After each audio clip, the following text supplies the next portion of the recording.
going on, everyone? Welcome to a special edition of the Witching Hour. And today should be a really cool one because I'm sure a lot of people are interested in this. So, without further ado, let's bring Gene Palubicki. I hope I said it, Palubicki. Everyone's slaughtering this, but let's bring Gene on and make sure I didn't fucking totally destroy his name again because he just told me. How you Yeah, doing, Gene? it's close enough. It's Palubicki. Palubicki. Yeah, like I was saying, just like how it reads. All right. Well, thank you Anyways, for what's up? I'm doing good. How are you today? Having a cool Great, man. Sunday. So I appreciate you coming on to see who showed up in the comments already. We got some of the regulars here. We got Nevermore Rules, Evan Williams. Oh shit, we got Francisco Venegas, and of course we got Francisco from Jamming Out All Badass, and Kyle P. So Gene, Everybody's coming out to see who the hell is this nobody. hey, I'm surprised they show up for this nobody. Sometimes I'm like, wow, man, I got people here. That's insane. We're just talking about underground metal and shit. So, speaking of metal, dude, like when you were younger and whatever, like what drew you to metal bands? Like from the very beginning. Like what got you into? You ain't got to start with like the mega underground. Just what got you It into rock doesn't. and roll. I mean, it really doesn't, and I'm sure for most people, it doesn't really start with like No, demos and tape trading. I mean, you got to work your way up. Yeah, it really you kind of start with kind of almost mainstream stuff. yeah. Like say like kicking back for me when I was maybe 12 or 13 years old, when I decided I kind of wanted to take an active interest in music and started buying records and such instead of just hearing things on the radio or as a child in the 80s, uh what was playing on MTV or any of Sure. that. So you go to your record store, your local store. Now in my hometown, it wasn't some deep metal underground kind of place. So I mean, you'd find your Metallica and Megadeth and Iron Maiden. What was your hometown, if I may ask, when you uh, were a kid? I originally come out of the state of Minnesota, Oh, I had and no it's a idea. small southeastern river city called Winona, Minnesota. Okay. Now, a small town about, when college is in session, maybe 40, 50,000 population total. So it's not a big place. It Mhm. takes 15 minutes to drive one end to the other. Um, but anyway, so I'm like 12 or 13, and this is even before I'd had any kind of interest in an instrument or playing music yet, actually playing the stuff. Yeah. But some of the early things at around between about 85 and 86, some of the first tapes I remember buying. I was always buying the tapes. Um, I think it was like Number of the Beast from Iron Maiden. There you go. That's a Um, good gateway one. yeah, and and then I think right after that it was something like either Killing Is My Business or somewhere in there, Peace Sells from Megadeth. And then from there it just went on. But I think what attracted me to the metal stuff, uh, I mean, I guess I was a bit of an outsider amongst my peers in grade school at that time and such. So, a lot of those kids, the stuff that they might be listening to, like when they'd have their radios at school or something, they were listening to a lot of the Motley Crue and the glam rock stuff. Yeah, all the popular stuff at The that time. popular stuff. Yeah. Like, I mean, if you're talking 86, 85, 86, 87, even, everybody's listening to Whitesnake or White Lion or whatever other I mean, that's what topped or other MTV and some the rock or the stations. latest or the latest bullshit Kiss album. So I didn't really click with any of those people, and then this metal stuff sort of represented to me in an audio way, kind of like my feeling towards those people, because I didn't like them. I didn't like what they were into. Sure. And it just made me gravitate towards the heavier, faster type of music, which led to Points Beyond, like Slayer and Dark Angel, Sodom. The list goes on ad infinitum. And then at some point in there, in about probably about 86, 87 is when I actually was like, hey, I want to learn how to do this stuff. So, I managed to get a guitar and a small practice amp, and just started trying to learn the music from there. But that's kind of what drew me to it initially. And then as time went on, just the whole interest in the music itself and whatnot just developed from there.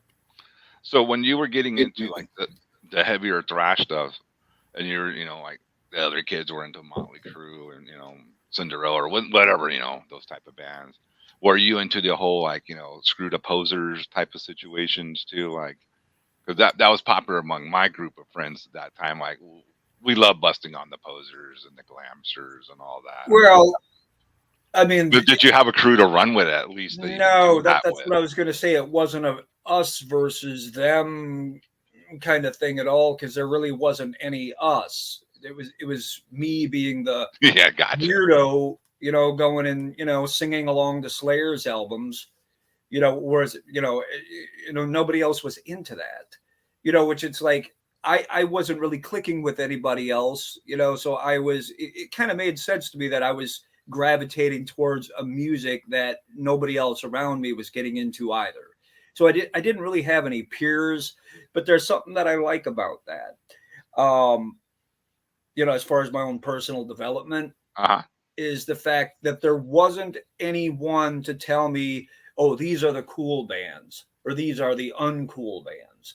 So as I was digging and, taking my $20 every couple weekends and going to the one metal record shop that I did find 30 miles away from my hometown, it was just whatever I got drawn to was what I was going to buy. And of course, back then with no internet, no preview tracks, there was a lot of hit and miss. You'd buy some shit, and then you'd strike gold, so that there was a charm in that, so that when you did strike gold, it was worth that much more to you.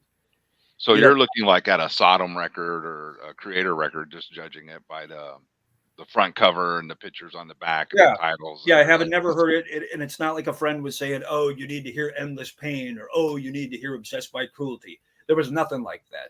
There was no peer group to tell me which one. So it was just it was a lot of guesswork, So as I accumulated what were now considered the classic albums, it was just by my own stumbling upon them that I'd find them at all. And only thereafter, starting to find magazines, which in my hometown, which didn't have like a very developed kind of rock or metal following at all. At best I was maybe finding you'd have to be 50 years old or older to probably even remember this, but that glam magazine back when called Hit Parader. Oh yeah, I used to buy that when I was really young. Yeah. So for about a year or so, they had a spin-off called Power Metal. Now, not power metal like you'd understand nowadays, but it was the thrash version. It was, yeah. There were like, people don't understand from nowadays, like these were all catch-all phrases for like thrash, or power metal, speed metal, black metal. So I'd see interviews and things like that, and find out about new bands, look at the demo reviews, columns, even the back pages that had the people, look at the correspond, that the pen pal sections and all that. Yeah, the classifieds or whatever. Yeah. And things like Rip magazine. I mean, a lot of those magazines still covered the glam stuff too, but they'd have, some of the thrash and what was becoming the early leanings towards some of the early death metal bands too. So, I mean, I had some resource, but really no peer group to influence where I was going to go. So you were just going out there in the dark and just discovering on your own. Because I mean, obviously I got into metal, but I had a couple of friends too, that we, I ran with, and we, that was our little, metal gang. I mean, in my later high school years, a few years later, there was a few kids that I clicked with, and they were into some of the music too. So yeah, we did have a little bit of that where somebody would buy something and then I'd hear it. But But still, it was like maybe one or two things in a month new that you would hear. You know, Yeah, that's not without like YouTube, without any of this, it was all just that minimal word of mouth, and concerts were nil. It yeah, wasn't until that part yeah, very because often. for me, with where my hometown was up in Minnesota, it's about 120 miles south of the Minneapolis St. Paul capital city, The- Twin Cities area. So the only way we, our little group of friends, by the time I was able to drive, would even know about a show is we'd have to drive up to the capital cities, find a flyer posted on a light post somewhere. It'd be like, oh yeah, okay, 2 weeks from now we can come back and we can see, Carcass and Pestilence Yeah, or that's fucking brutal, dude. That's or how. whatever, and then have Yeah, to drive the 120 miles to get up there again. But without that, we'd have no way to know, you yeah. There know, was no and information being dispersed yeah, out. nothing. Yeah, It was a really isolated kind of thing. So I mean, by rights, I probably should have never even been into this because there was really nothing to say, hey, this is something that's cool to get into, because it was just something that I liked and that I wanted to pursue and that I wanted to find out more about, discover new bands, and just see if there was one more band that was more fucked up than the one that I heard a week before. of You know, course. Looking for on that and one to on and top. on, and which I still try to do to this day, flash forward 30 some years later, but that's how it really was, all the way during my late teen years through like the time while I was in high school. Francisco has a good question. Do you remember the name of that record store that you went to? The record store actually still exists. It's not the same kind of thing anymore, but back at the time, it was in La Crosse, Wisconsin, which was about 30 miles away from my hometown. It Okay. was a little record store, like a mom and pop type place called Deaf Ear Records, which actually still exists. But nowadays, I visited there Uh, about, shit, I was there about five or so years ago. And it's like one of those, they still have CDs and records and shit, but it's more like one of those card game kind of places for those people into that, like, fantasy card game shit, if you know or what I like mean. Dungeons and Dragons or something. Magic Yeah, the yeah, that Gathering. kind of stuff. For the ones with the, like, those game shop I think. Yeah. things Okay. or whatever. I mean, when I was there shopping when I was a teenager back in the in the late '80s, early '90s, it was a head shop down in the basement. They had all the pipes, All, all songs, and your whatnot, things. and used Yeah. Yeah. LPs. And upstairs they had the tapes and LPs, and then somewhere in there they started stocking these newfangled CD things that were coming out. That But sounded better than everything else. and it was Yeah. great for whatever fucking reason. This store up in the middle of Wisconsin, just some random city like that, they had shit like they were getting Wild Rags releases. Really? Like I when I one of the times I went in there and they had the new release rack, they just gotten in like the new LPs from Wild Rags, which that batch I think included the debut album, The Nuclear Death, Bride of Insect, and I think that same batch had the like Blasphemy, Fallen Angel of Doom. They had the fucking LPs of all that stuff. Like here That's in pretty awesome, Wisconsin, man. Yeah, they to had come this shit. across So I that. mean, What? and the used LPs that they had, they had all the old shit. And what it was a couple of people that were kind of like punk scene people or whatever. So they were kind of like, okay, we'll get some of this metal stuff because there's a few kids that come in and buy the stuff. So they were getting, like, in around 88, 89, they were getting stock of the shit like the early Earache catalog, Oh the yeah, yeah. Carcass and the All the Napalm Death, like mandatory. the LPs and the cassettes of some of the stuff way before that, like a few years later when it kind of blew up, and then suddenly Relativity or Combat Records started Yeah, to they sprinkle started out of doing the all the Morbid Angel releases. and all that other Yeah. shit. So I was able to get like some of those first Carcass first two albums, at relatively right around the time of the original release with the cassettes and LPs and stuff. The ritual of So Eric. it really worked out well. Like every weekend, I could go to this place with like $20, buy a couple of new tapes, and just let it grow from there. And it was great. And one of the most memorable times, I brought it up in other interviews. Uh-huh. Just I had one of those cassette players that you'd see like back when you were in grade school. Those like people used to make notes. Like the flat ones that with Yeah, the those little flat yeah. Yeah. tape recorders that you just hit record and you talk into a little fucking mic or whatever and you make notes. Yeah. Well, that was what my jam box was. So there was one time that really nailed me, whereas I think I had $30. So I was able to get 3 tapes this time. So keep in mind, this is the first time I'm hearing these 3 particular tapes, but it was Morbid Tales from Celtic Frost. Woo. Darkness Descends from Dark Angel, and Pleasure to Kill from Creator.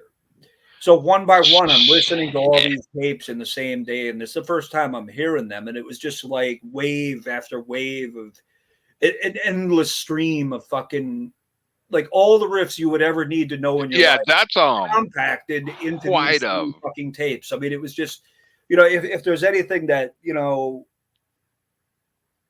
made my soul bought and sold to the devil was that.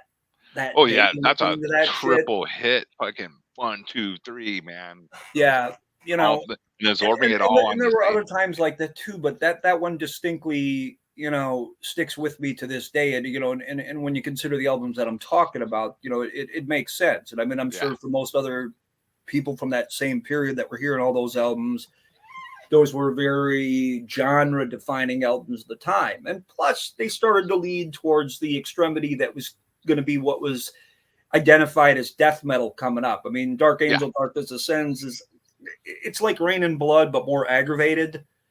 It's a very angry album. From Creator, it's like you can call Pleasure to Kill a thrash album, but it's like they're going for it to the point to where the definition of thrash starts to be left behind, that it's moving into something else, even though people didn't really fully have a name for it yet. Yeah, it's like, Pleasure to Kill really doesn't get the credit it's due from, like, people say it's a thrash record, but it's really leading into death metal, because Terrible Certainty is a thrash record, but Pleasure to Kill is like, it's right on that verge. It's just so heavy. Yeah, whatever they had going on in them at that time, they were just pushing for full on berserk. And that's and on the American side, you had things like obvious ones like Possessed, with the 7 churches, and even that's the constant the debate. Is that the first? So there record? Yeah, so there was a lot of things that were starting to set the pace for the upstarts that were coming out of the underground for what was going to be the new chapter in extreme metal music, which was going to be death metal. Is like around 89 and 90 started to kick in, and all these bands started to roll out albums. Yeah, for sure. You got your Autopsies and Deicide and Incantations and Goraphobia and all these guys.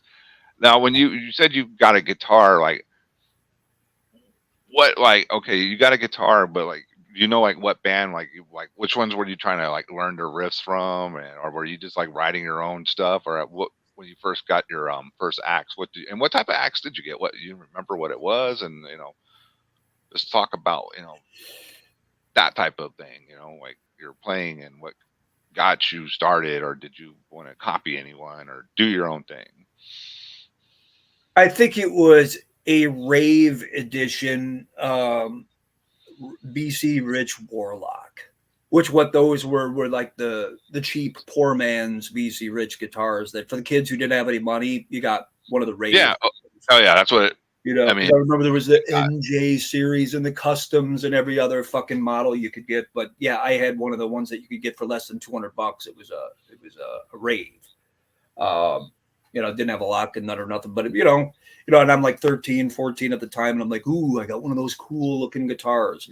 Yeah, that's a cool guitar really to get when you're at that age, man. Sure. I didn't know the difference back then. I just knew one was more expensive than the other and whatever, but it'd just be cool to get, have a BC Rich, one of the metal guitars. Yeah, I mean, it was like at that time, I'm like, well, yeah, it's like you see the pictures of the bands and everybody's got these. I'm like, okay, it's like if that's what they're playing, I guess this is what I should get too. So I got it, and that's what I started to learn on. And then as that guitar, because like I said, it was a cheap model. Yeah. The frets wore out after about 2 years. And the hardware was shit. So eventually I got like some other guitars and eventually landed on the Ibanez RG guitars that are the same ones that I use to this day. And most those I had an Ibanez RG at one point. And those are nice playing guitars. Yeah, and the ones I've had since 20, 25 or more, or however, about 30 years on some of these. Wow. So I mean, I haven't really bought new guitars or anything, for decades. I'm not really a gearhead type, So I mean, I've got the stuff. It works. I like it, and I haven't had a need to have upgraded guitars or have a bunch of fucking guitars pinned on my wall. Yeah, I got what works. I got the tools for my trade, and that's good enough for me. Yeah, there was one point where I was being ridiculous buying too many guitars. I think I had like maybe about 10. So I'm down to about, I think 4 or 5 now. And that's why I decided. These are the kind of people that get me. You ever run into the guys that got 20 guitars, all the bells and whistles, all the shit, and then they got, some kind of rack mount, sound system that's, from here to the ceiling. And you say, you got a demo? Yeah, I know some people like that. And they don't even have any fucking music, nothing. Sometimes they don't even have a band. Don't even have a band. They got all this shit and they know all about it, and they're always looking for the next piece of gear. I've never understood that. There's all this investment that they do for something that's just shit to hang on a wall. Like, I don't. How much money you have invested in this? Because, bro, you don't even have a band. Like, get a band first, and maybe build on. I have some. I know some people. I have a couple of friends. I mean, maybe it floats some people's boats, but it's always been something that I've kind of laughed at. It cracks me up. Now, when you got, hold on. Oh, this is probably a good one, Francis. Those are the guys that work at music stores. It probably could be a lot of those guys are. Well, yeah, okay, I'll cut them some slack at least. At least they're trying to sell this shit to people, and they got to know what they're talking about. But still, you don't need a house full of gear. I've had people message me before where they'll ask me, it's like, hey, have you tried this model of this? And, and they'll have a fucking serial number for some model. I don't even know what the hell they're talking about. I'm like, does it go grrr? Does it sound heavy? That's all I need to know. Right. I had like how long do I have this now? Probably over 20 years. I had my dual rack. And everyone tells me, hey, you need to try this. And I go, it don't sound good to me. So I just stick with it. Apparently, the version of the triple rectifier that I have has become collectible. It's so old. Oh, really? Apparently, the model that I got, I picked up in like 98. I picked it up in 98. And just before, back in 2019, when Perdition Temple went out to do the 6-week tour with Cannibal Corpse, supporting Cannibal Corpse through the US and Canada, there was like some shit that I wanted to get fixed on it. Like one of the screws on the back had like come loose where you plug in speaker cables, and I didn't want this shit to fall apart on me while I was on. Sure, yeah, that's a board. So I took it to like an electronics place here in Tampa. There's some guy that works on the shit.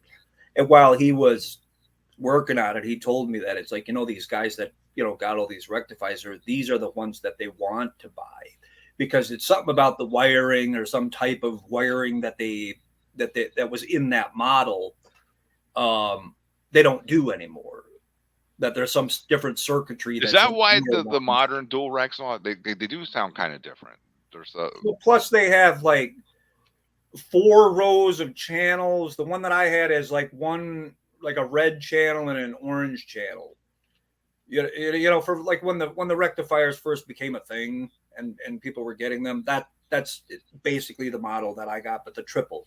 The reason I got it's the triple. All that means is that it's the 150-watt version. But what's good about it is, once you get to those higher volumes, you don't have any breakup in the sound, and it cuts through the drums, the bass, whatever. So even if you're on stage and the monitors sound like shit, you're still going to hear it. Yeah, so I had it was worth buying, definitely. I had a friend who had he played in a band with me, and he had an older triple rec, and I would get mad because he could go louder and his tone would still be consistent. And on my dual rec, the higher wattage just it started changing clarity at higher volumes, just like a stereo system. Yeah, so I'm like, damn, he still sounds like he still has his tone. Mine's starting to change a little, but that's but still, I mean, the dual rec is plenty loud enough. But if you can get a triple, more power to you, because you can just go louder and still be clearer. Yeah, it started with the dual, but then when I saw the triple available to buy, I was like, fuck it, I'll get it. Now, speaking of a gear nerd, here's one right here. Joe Daniel, and he does know what he's talking about from Hexea. He says speaker cabs are critical and all that too, and that is true. I mean, if you don't have a good cab, when I bought mine, I bought it as the set with the 412 cabinets for the Mesa. Yeah, the Mesa 412 cab, cool. Which it's still the same. I mean, I don't even go with a full stack anymore. I mean, I sold off the top 412 years, like 15 years ago. So I only own the bottom cabinet now. And I don't care about having to have a big giant full stack behind me or some shit. You're only going to put one microphone on the motherfucker anyway. Right? Right? It's all about looks at this point, Right. Having the full so I only need the one 412, put my head on it, and that's good enough. And that's the same fucking cabinet that I've had for about 25 years now, and I'm assuming that that's probably going to be the one that'll be around when I'm dead. Yeah, probably so. I did actually play my Mesa through an orange cab.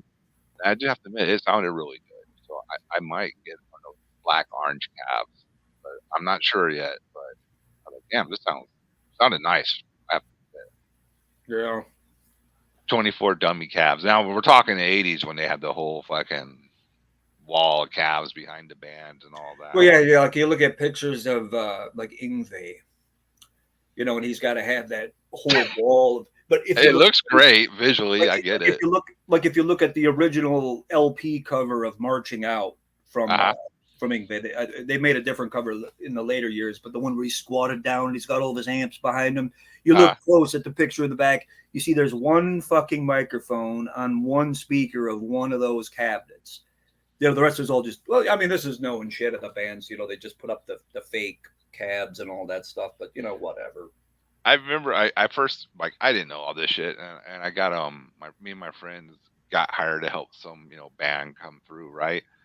So I finally got a view of the backstage area, looking to the stage, and my disappointment when I found out all they were was just a bunch of hollowed out boxes sitting up there. I was like, what? Oh wow. I used to think, because I had no clue, all these were amps up here, cabs is powering, and it's like, no, man, it's the PA doing all the work. You'll see bands that come out where they might have the two full stacks behind each of the guitar players, but a lot of that too is they might be doing flipping between amps for their sounds. Yeah, certain songs they need.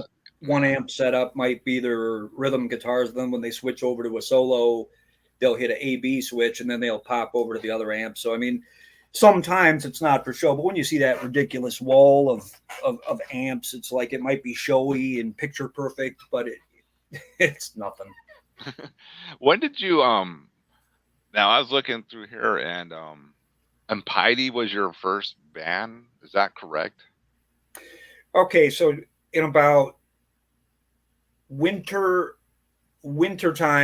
of 1991, me and some friends went up to one of those shows up in the capital cities of Minneapolis, St. Paul.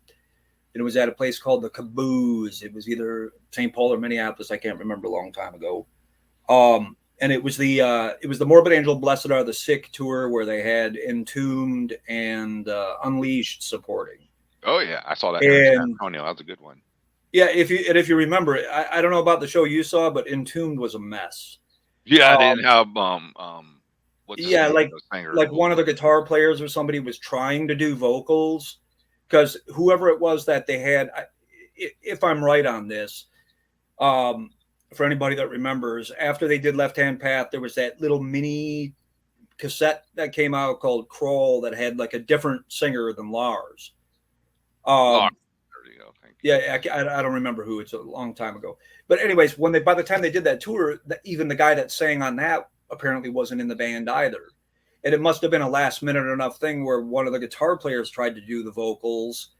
And, and anyways, but you could tell the guy was really struggling, and Unleashed buried them. And then of course Morbid Angels doing the, you know, Blessed Are the Sick set, which was just like a full show of about an hour long of just, Blessed Are the Sick and Altars of Madness tunes, so that was pretty much, you know, Yeah, that's awesome. Yeah. all the lead was still in the pencil. Um, anyways, me and these friends of ours, we'd made. There was one friend, a guy named Mark, that we'd done like a tape with a drum machine, just like these really just half-ass little songs, uh, not even really complete. But we done them with a drum machine and put it together. And really, it was just to try to like put feelers out there to try to find people that maybe we could start a band with, even if it had to be somewhat long distance from the Minneapolis area to where our hometown was, or whatever. So we gave tapes to Pete. I think we managed to give a tape to both Pete and David from Morbid Angel. And anyways, flash forward about a month or so later, I get a phone call from Tampa, Florida, and my mom tells me that, oh, some guy talking about Morbid Angel called from Tampa, Florida. I'm like, what? Nice. And Okay. what Yeah. it was Angelcorpse, Yeah. Ex Mortis. Prior to that call, the most recent thing he'd done was a band called Ex Mortis, where they'd done a couple of demos in the very late '80s. Maryland, I think Maryland based band. And he was living in Tampa at the time. He'd heard this tape from Pete from Morbid Angel. So he used that 411 or whatever you use to look up phone numbers at the time and managed to find my phone number and called. And my mom got the phone call. And then she gave me the message. I was still living at home at the time. So I called him up and he's like, hey, if you want to try to come down here, we could try to start up a band. He sent me a tape with him just playing some random blast beat, just samples of drum stuff. I'm like, okay, so I just recently graduated high school. I was Okay. like 18, going on 19 at the time, and I decided, fuck it, I'm gonna try to do this. So I packed up all my shit, drove cross country down here to Tampa, and we started working on what was becoming the Impiety material. And unbeknownst to us, at the same time, on the other side of the world, there was a Singapore band that was coming up under Yeah. that Yeah. same band. But again, without the internet and all that Who knew? Yeah. cross referencing you can do now, we weren't aware of it. But anyways, so we went with Impiety. And the time for me in Tampa at that time lasted about 6 months because I ran out of money, and I had to basically run screaming out of town with my tail between my legs and just go back home up to Yeah. Minnesota No and then money. try What to, can you do? Yeah. yeah, and then try to rebuild things. And Antar came along with me up there. We tried to keep it together, and we kept it together long enough to make like an actual demo. So somewhere there in '92, we did the 4-song demo called "Despondent Ecstasies." So we got that out, and we started trying to mail that out to zines and whatever contacts we had, people from bands, etc. It was just a 4-track cassette recording, done at the guy Mark that I mentioned that was playing with me at the time. He worked at a local music store that sold like pianos and guitars and shit.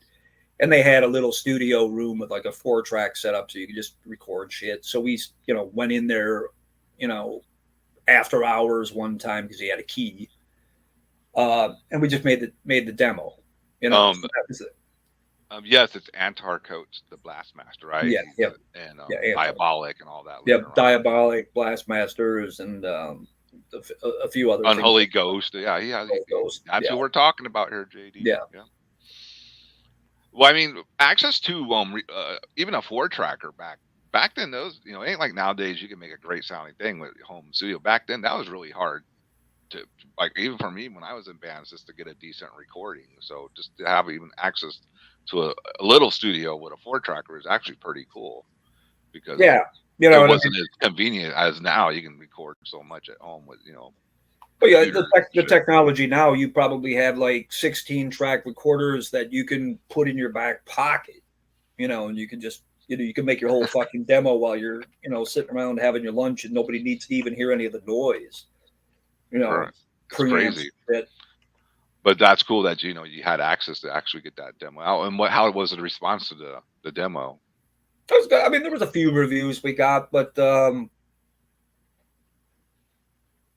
I don't know. I mean, we were limited by like how many places we could mail out to, and then within about a year, nothing was really picking up.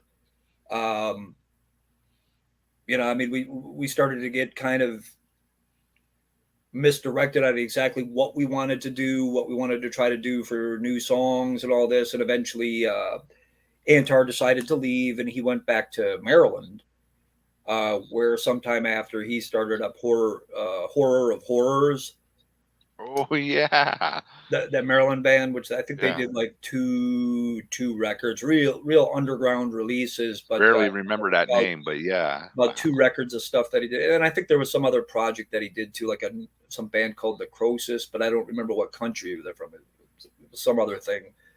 And then basically, I was kind of in sort of a purgatory for a little while, where between about 90, what we're talking about, 92 to about 95, I was basically stuck there in my hometown, and then I tried to get contacts up in the Minneapolis and St. Paul area again to try to find musicians to play with, and it was really dismal. I mean, some people were just really set in their ways that they only wanted to do one kind of thing, and no matter what I was trying to develop, um, they wanted to do a different way or do a different thing, like real specific. Like one guy I remember, he's like, I want to do something that sounds like Swedish death metal. I'm like, okay, well that's nice, but what I Hmm. was writing wasn't what you would Hmm. define as that kind of sound or whatever, so it didn't jive. And it got to be a real pain because I'd have to drive like 2 hours to get to these places and then drive a few hours to get home, back and forth, on weekends and shit. That's a Um, lot of dedication. yeah, it got pretty bad. And then at one point, somewhere in, I think it was like in late '94, somewhere in there, um, up in Minneapolis, um, there was called, I think it was called the Metal. I think it was called like a Metal Massacre Fest or something. It was something that was put on by Don Decker. For Oh any yeah, yeah, people up there that remember him, yeah. he was like the, a lot of people might, have some bad comments about the guy, and I mean, Hmm. it is, he was a character. Let's just be, you know let's just be fair about it. He was a character, but I, I had a couple he was the guy. conversations with He him was the guy that was about. putting on all the fucking shows. I mean, any of the death metal bands that were coming around there, he was the guy that did it. So despite some bands thinking that he was like fucking them over or whatever, not there would have never been those shows had he not done it. Anyways, flash forward 94, 95, whenever this was. Um, I went to one of the shows that he put on where he gets these regional bands to come up for like a little like mini metal fest thing, and he had this band come up from Omaha, Nebraska, called Xenomorph, and they played, and the bass player in that band was Bill Taylor. That Bill Taylor, um, And he was walking around the show after they played. And he was handing out flyers of shit, just random shit like mail order stuff, bands, flyers, and Doing whatnot. what you had to do back then to Yeah, keep it. I mean, he was in it. He was dug in. He was into the whole underground thing. And at that time too, I mean, I'm skipping part of the story here, but yeah, let me back up, Okay. back around. Yeah, let me back up. I'm getting a little scatterbrained here. But let me back up. In 1991, also around the same time we went to that Morbid Angel show and handed out those drum machine demo tapes, we also drove up to the Milwaukee Metal Fest in 1991 and did the same thing. Mm. Now, all day long in 1991, with the whole big death metal explosion, all day long, you got band after band, since it was the new thing. Every band is coming out doing the, that kind of shit. And then at one point I went out, got some food or whatever, and came back into the main ballroom at the Eagles ballroom, where the Yeah. original real Milwaukee Metal Fest was taking place. Um, and I come in and there's this band. I didn't know who the fuck they were, but the vocals, after a whole day of like burp death metal. Burp and gurgle death metal. Yeah. You Yeah. suddenly had a band that was doing vocals that were more akin to something like you'd hear from Bathory. And even one of the guys was wearing a Bathory shirt, which, after the fact I found out was Chuck, which the band was Order from Chaos. So And many people weren't wearing Bathory shirts back then. that's how we were able to find this Yeah. guy after they played. Different Like, world. hey, let's give that guy a tape, because it's like they're cool. They don't sound like every other fucking band. And then somehow the tape ended up with Pete from the band, and then he wrote me. So to make this in short form, Pete and I started doing like pen pal tape trading and just writing letters and shit. Okay, so between about 92 and 93, we stopped. Just for whatever reason, we just stopped exchanging letters for a little while. And all that. Moving on to different things. But anyways, back to this show in Minneapolis where Bill Taylor was there after his band Xenomorph played. He's handing out flyers. He hands me a flyer, and it's a flyer for Order from Chaos that they had just put out a new 10-inch, which was called The Plateau of Invincibility. It was like one new song and a couple of Sodom and Venom covers. And I was like, oh, damn, they actually have a new release come out. And you know what? Yeah. Shit, I haven't talked to Pete in a couple of years. So I was like, okay, I'll write a letter, send the $10, buy the 10-inch, Now, here's the thing. He writes a letter back to me with the 10-inch, saying, oh, hey, what's up? We hadn't chatted in a while. And he tells me that, oh, yeah, along with this recording, we've recently just recorded what's going to be our final album called An Ending in Fire, and then we're ending the band. And at this point, I was briefly living up in Minneapolis for a couple of months. Yeah. And it was going nowhere. The musicians I was trying to play with, it was pitiful. No connection. Yeah. And I'm like, I loved the Stillbirth Machine album and the way his vocals sounded on that. And, and he was a bass player, vocalist, and I'm like, hey, fuck it, man. How about, here's like some rough, just guitar riffs of the stuff that I was developing. And I sent it to him. And I'm like, hey, if you dig this stuff, maybe I could just move down to Kansas City, get the fuck out of here, Minneapolis, Minnesota, the whole state. And I'll come down to Kansas City and we'll see if we can give it a go. And he liked the material on the tape. And, then that's exactly what I did. I sold off a bunch of my shit to basically have a little bit of float money to move down to Kansas City, Missouri. And that's where we picked it up. So it's funny in that story that even though Bill Taylor became part of the band a bit after that, like right after we did the first album, had I not gotten that flyer from him at that show in Minneapolis for that advertisement for that, and had I not written Pete at the time, Yeah. that reconnect, Angelcorpse very likely might have never even come to be. I mean, sure, I might have done something eventually that would have been some other band, in that Some same other music. band. But yeah, it took that moment for it all to come that together. combination that became the Angelcorpse band, if it wasn't for that little connection of dots, might not have ever happened. Yeah, because I was looking for, trying to find some pictures, right? And I came across this one, and I thought, well, this is the one. Then I go, well, no, because like what? When was this one? That is from around the time that we did the Exterminate album. Right around the time we'd somewhere in there, right around the time that we were recording or getting ready to record it, we went down to like a train yard and some other shit and took some photos. Um, I you know, I've seen this photo online and I've seen some others from around that same time. Uh huh. The photo that was used in the Exterminate album, the one where we're down in like some little staircase, like looking up or whatever, was done Yeah. the same day. And I think all we did was switched out our T-shirts just to make it look like it was different sessions, but it was really Different photo session. That's a good idea, though. yeah, it's Yeah. funny looking back at that shit. I mean, like even in that picture, I look like I probably weigh about 250, 270 or something. It's like as I've gotten older, I actually look younger. Well, At least my ego tells me that, anyways. well, no, I mean, The modern me would beat up the old me. Let's put it that way. the losing weight helps your body and everything in more ways than one. So it's probably true. This is Yeah. you're straining your body when you're a bigger person. Because I know. So okay, so you guys get together and decide, I guess, to record the demo. Yeah. So we developed the first couple of songs.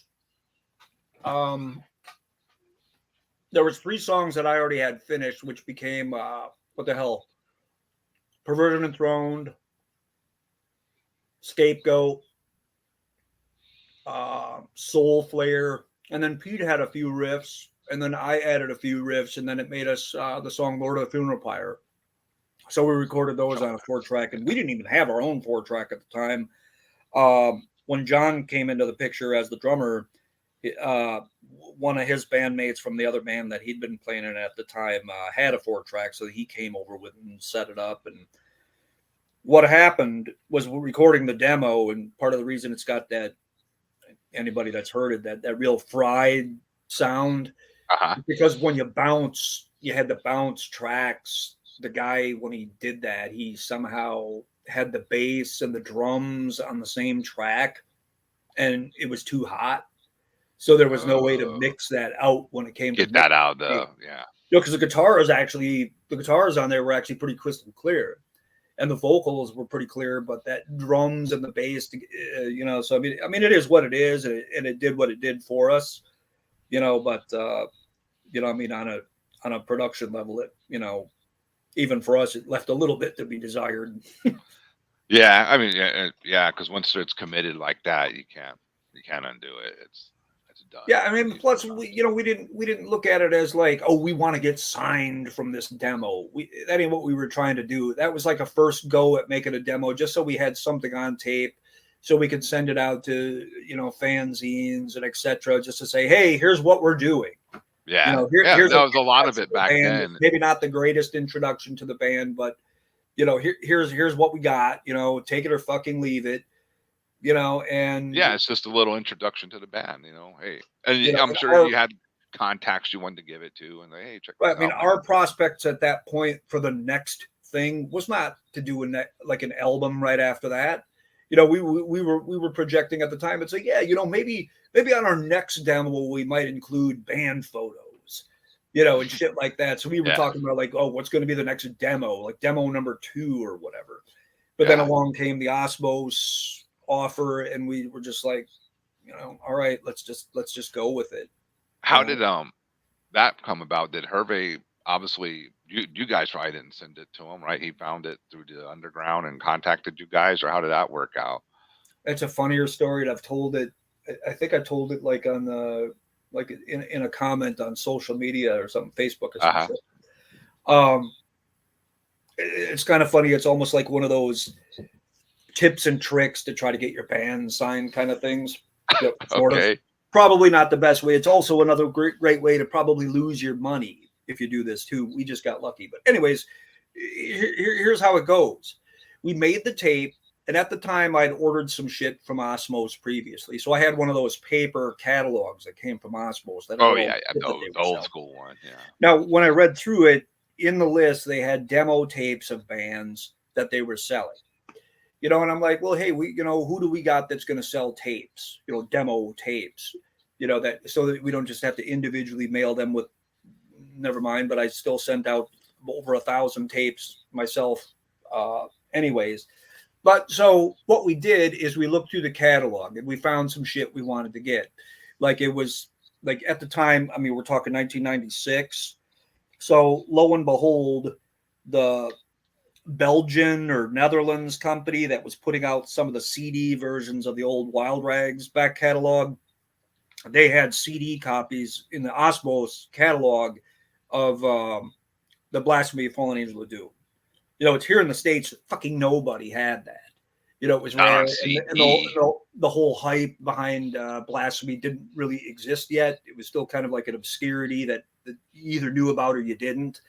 And I saw that, I'm like, well, shit, we can get those CDs. And they had like some other Cogumelo titles, some Sarcophago CDs that we were able to get. And since Osmose was distributing some of the Modern Invasion stuff from Australia, I was able to order like some Sadistic Execution shirts and a Bestial Warlust shirt. So what we did is we ordered about $100 worth of stuff. So we put cash in an envelope. Now, in my pea brain, my idea was like, hey, maybe we can have them sell our demo in their catalog. Maybe they'll want to get like 5 or 10 copies from us. Let's just throw one in with our order, and maybe that'll be a thing. And I think we even included a letter in there saying, oh, hey, here's our demo. If you want to get some copies, not like, hey, do you want to sign us? Here we are. It was just to see if they might want to carry the demo. Distribute the demo in their catalog. Yeah, that's totally. It wasn't a pitch smart. to try to get signed, but we put our money in there. So here's the problem with that. You're writing a record company to place an order, but you're putting a cassette in an envelope. So whoever gets that fucking envelope when it comes into the mail, what are they going to think? They're going to think this isn't an order. This is not somebody trying to order something. It's got a cassette in it. Throw it in the fucking demo pile. So after about a month and a half that we hadn't gotten our shit, we called Osmose, to complain and say, hey, whatever happened to this order? We did it about a month and a half ago. We're still waiting on our shit. Like, are you a ripoff? Blah, blah, blah, blah. All of that, and they're like, okay, we'll check it out. We'll see what we find. We're like, okay, great. Yeah, let us know. Well, they finally determined that, okay, if they mailed something, maybe the letter got thrown into the demo pile, which it did because it had a fucking tape in it. They filtered it. Oh, okay, boom, throw it over. Right. So they, somebody must have gotten on the idea of, hey, maybe look in the pile of tapes. And then sure enough, there was our envelope. So they popped it open. And then a few days later, about 4 or 5 o'clock in the morning, our time, with the time difference from Europe to the US, for them, it would have been about 10 or 11 in the morning, but for us, like 4 or 5. Phone call comes, and I think it was maybe Pete's girlfriend at the time that got the call. And it was basically them saying, oh, hey, we found your order and all that, but also we listened to the cassette tape and we want to sign the band. So it was like the butt end of that story is not only did we get our shit, the stuff we ordered, but in the envelope with these CDs and T-shirts, we got the fucking Osmose contract. And so is that wow, a way to get what your a crazy band circumstances? Yeah. Is that a way to get your band signed by buying some shit from the label with cash in an envelope and then putting your demo in there? It's probably a good way to get not listened to, and your shit just sits there and gets in the dumpster, and your money just goes, away. But I guess we got lucky, but it worked out that way. That's crazy because, like, in my mind, I always thought, maybe he was a fan of, I mean, he might be, but he just was a fan of Order. He knew of Order from Chaos, but to my recollection, up to that point, they had actually been declined by Osmose with the Order from Chaos band. But he was aware of who he was, but at that point in time, around that time that they had gotten a decline for any kind of an offer from material that they'd sent, seeking a deal. But then after about the time that the Exterminate album came out from Angelcorpse, there was enough interest that had been generated about his previous band that Osmose did an issuing of a reissuing of some of those Order from Chaos titles posthumously. Yeah. Well, I mean, what a great story, though. I mean, like you said, maybe not the best way to get signed, but you know, hey, and you got all your stuff, right? Too, you got your order in. And you got Yeah, your... you know, and I mean that's the thing. I mean, if we would have just been just a band sending the demo tape, maybe it would have got listened to. But it, you know, was it us calling to complain that we hadn't gotten our order? Did that make them look at the tape, listen to the tape? You know, so I mean, who knows? I've joked about it with Hervé over the years from time to time too. You know, it's like that. It's like, yeah, buying a bunch of Sad X and Blasphemy CDs and other shit like that. That's what got us signed. You know. You know, speaking of the Blasphemy, I had to get a CDR of the CD from Hervé from Antaeus back in the day because you couldn't find them anywhere in the U.S. Yeah, it was only this. I think it was from Belgium. They made like that. They made the Toxo Death from Wild Rags and maybe a few others, but they were really really hard to find. And Hard to come by. Some people kind of thought of them as bootlegs, but I'm assuming it was some kind of shady license deal or something that happened between Wild Rags. Yeah, who knows? Yeah, you know, he probably did something. But yeah, and I still have it has a Xerox covered and everything. He Xeroxed everything out, so that was actually cool. So let me find it here. So this is in product of the first Angelcorpse CD, Hammer of Gods. Yeah, that looks like the first press. Yeah, I think I got this one way back when. So when he sent you to sign the contract, what was, I mean, you had to write songs, prepare and all that, but what was the process like? Did you guys already have some songs, or you have to write new stuff, or you know, what was the story behind that? Like I mentioned, we were writing new songs for what would have been a new demo. So we had a few tracks on the way, you know, and then when this came about, we were just like, well, okay, then we'll just write a couple more songs and then flesh it out and make it a full-length album. So I think we came up with what was like 5 more new songs. And then we just like, okay, do the 4 songs from the demo. We got the 5 new songs that we could go right into, you know, re-recording the session for the album. You know, and we got the fair budget from Osmose to do that, so we were able to go into a studio right there in Kansas City and record it. Very cool, man. And it's a great first album too. I always Lord of the Funeral Pyre is still like probably my favorite. And you actually still had some hair, didn't you? I haven't looked at this. Yeah, and you know, take a look at that picture. You take a look at that picture, and then you could kind of see why I went here thereafter. I mean, yeah, I don't blame you. It looks like shit. Yeah, it looks like at a certain point. I get you. You just got to say this. Yeah, you know, I mean, it was just I don't know what the hell it was. Just maybe not wanting to give it up, but you know, I mean, I started to lose my fucking. You know, I started getting that, you know, balding. You know, the widow's peak kind of shit, and then points beyond. Yeah. Even around the time I was 19, it come from my mother's side. You know, so by this point, I was just like, I guess I hadn't seen myself sweating at, you know, with, you know, what it looked like, and I'm like, man, that just looks like shit. You know, so I'm like, fuck that, you know. Yeah, but it's gone. Been gone ever since.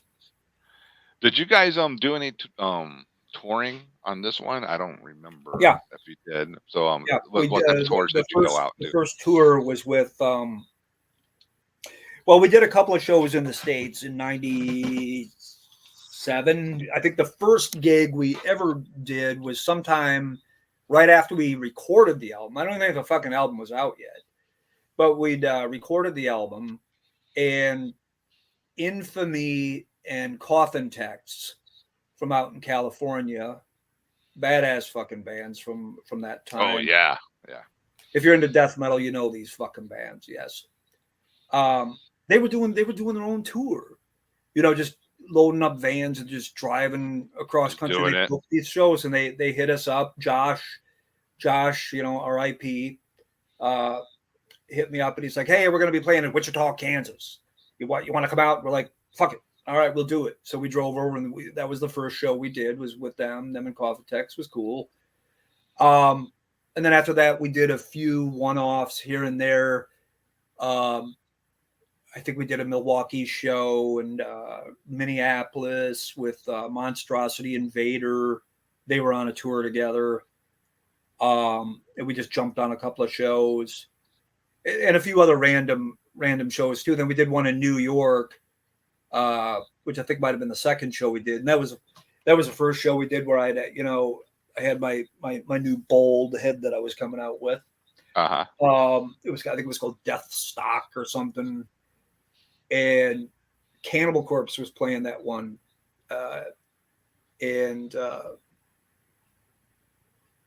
George remembered me because he was only just in the band. I think at that point they only had Vile out, where he'd only been in the band for a little while, but he remembered me from Tampa when he was still in Monstrosity. So he came and chatted me up. He's like, "Oh yeah, dude, I love the band, with this raspy voice that he's got."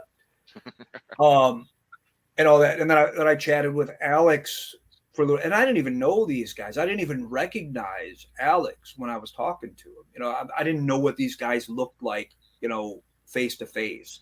Sure, you'd seen band photos, but Alex was the bass player, Alex Webster.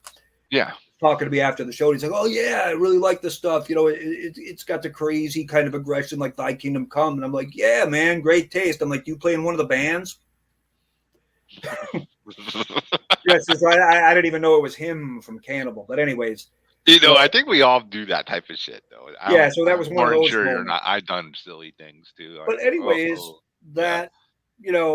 that show was kind of what made the connect between our bands. That after the next album, Exterminate, came out, that we got lined up to do some live stuff and extended tours with them too. So a lot of dots connect.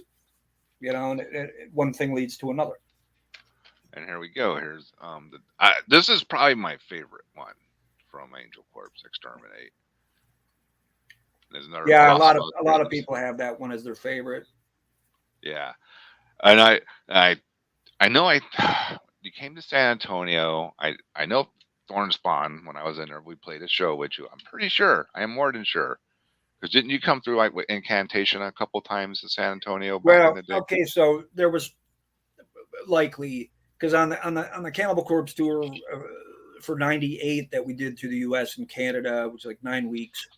I think there was like 4 or 5 Texas shows, and I'm pretty sure there was a San Antonio one, and I don't remember who all the local or at least the Texas support bands were. I think there was a band that played that might have had members of Imprecation, but I don't think it was them that I don't think at that time that they played the show. It's so fucking now, but I think some of the members that had been part of that were at the show at least. Yeah. You probably met like Wes and all them guys at that time. Right. Yeah. But then in '99 we did a tour too, where that was the one where it was Incantation, Angelcorpse, and Crisian, which for Crisian that was their very first tour in the U.S. So they were with us, and we had Texas shows on that one too. That's probably the one I'm thinking of. Yeah, that would have been in '99. That's when the Pete had to leave or whatever, and that the next one? That was a tour the next year in 2000. That's how I get them mixed up. Okay. Where it started out where there was a handful of shows at the beginning that had Immortal, Satyricon,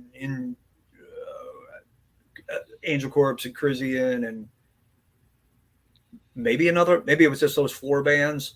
But then Satyricon and Immortal went away to do something else. But then we continued with like Angelcorpse and Crisian for some other shows with local supports at each one of them. And it was that tour where somewhere in Arizona or we did a California show, and Pete's girlfriend at the time had come out because her parents lived out in California. She was originally from out there, and she visited, and then an incident happened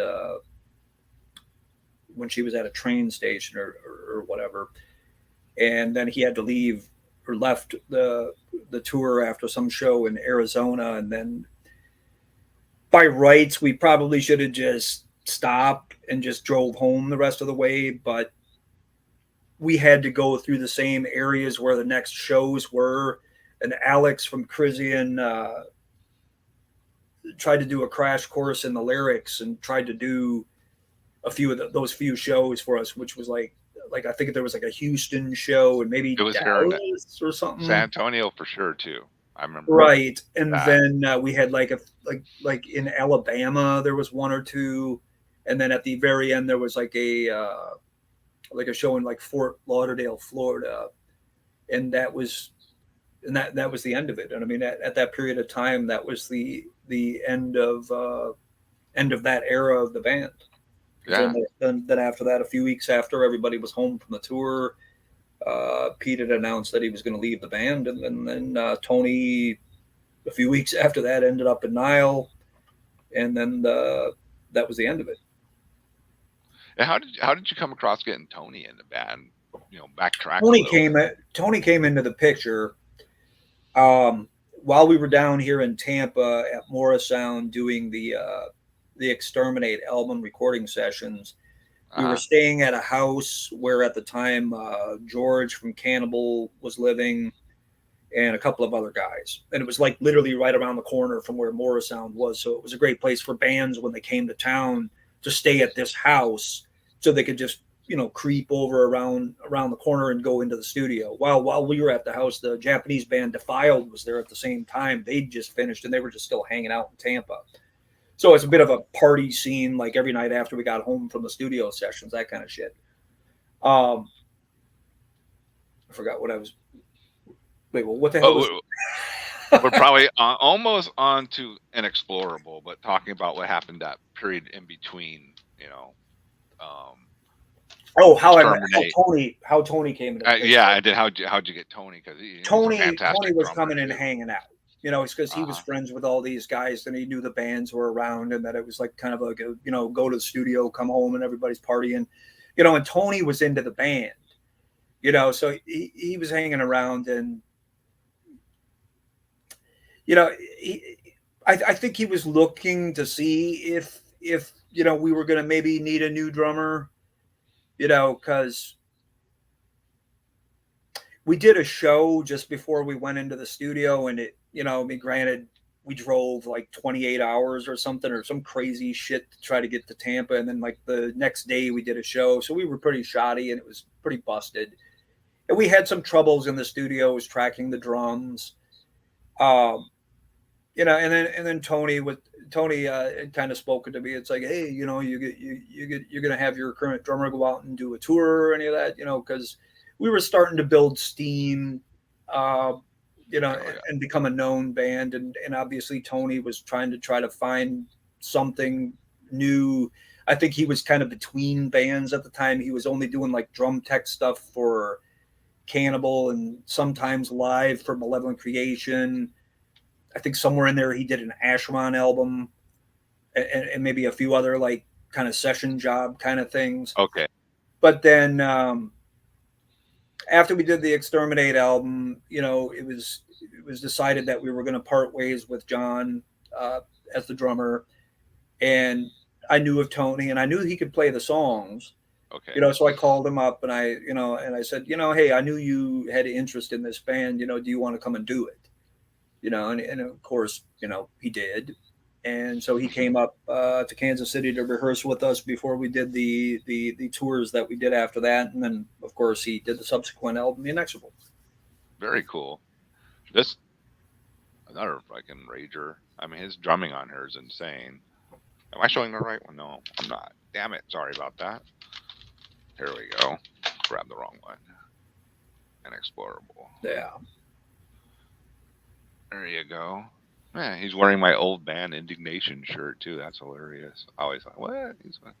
He knew the guys after I was out of the band, so that's how that story went. So he joins the band. I guess Pete's back in the fold and everything. Everything's going. And this was like like one of the high points, of the band's career for you, or how do you feel about that?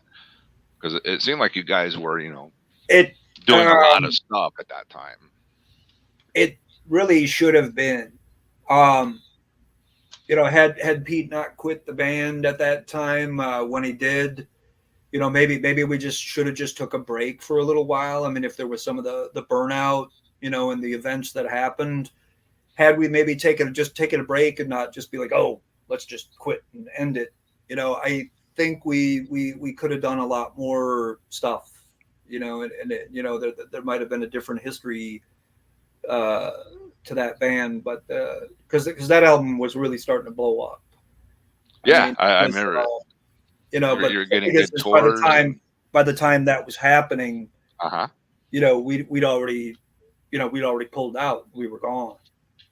So we never really got to see what the real swell from the fans was until years later when we did that uh, sort of comeback in 2006 2007, and then we went over to Europe, and then we you know 10 years after the fact we're coming out and we're playing again, and then we started to really see the impact of like what what impact the Inexorable had, because it was probably the best selling out of those first What three label albums was from it the band. on?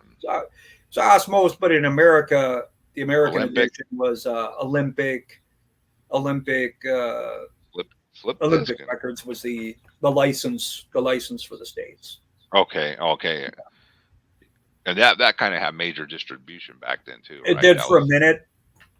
For a minute, it was through Mercury, but then that went away like right after that happened. So then it just kind of went into mm, limbo from there. But it did its business. it was a good timing for you. And JD wants to know.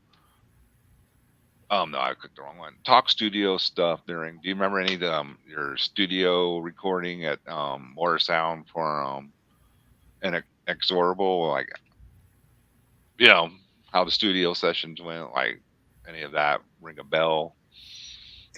I remember the recording the drums went really easy because Tony was really sharp on the stuff. They didn't have to do a lot of editing or any of that. I mean, with the technology at the time, even the triggers technology and whatnot wasn't like it is today, where you could pretty much just fake it. Yeah. So most everything that he did, they didn't really have to like create parts. All they did is had to clean up where there was a misfire on like a microphone or a trigger or something on the bass drums. So I mean, like, editing the drums to get that prepared for the album took all of about a couple of hours to do the whole Oh, record, and then it yeah. opened up a lot of time to track guitars and such. But I've said this in interviews over the years too, that the end result for the guitars, I was never that happy with the sound. And I think that comes from the fact that we had to switch studios part way through the album. Some of the guitars I was able to track at Morrisound for some of the songs, but then we had to go into this other, a little bit more low budge studio called Audio Lab in Tampa, and record the rest. So then when it came time to mix the album and putting the two different sessions from the places together, something kind of got lost in the translation, and it Oh yeah, that's tough and to it do. and it somehow affected the guitar sound in a way that didn't come out the way that I wanted it. And eventually I kind of had to be like, okay, this is the best we're going to be able to get it, and the budget is spent, the money's gone, we just had to get it mixed, get it finished, and get it done. But I mean, out of those first three albums, I think probably the best guitar sound out of those albums was probably the result of what resulted in the Exterminate album.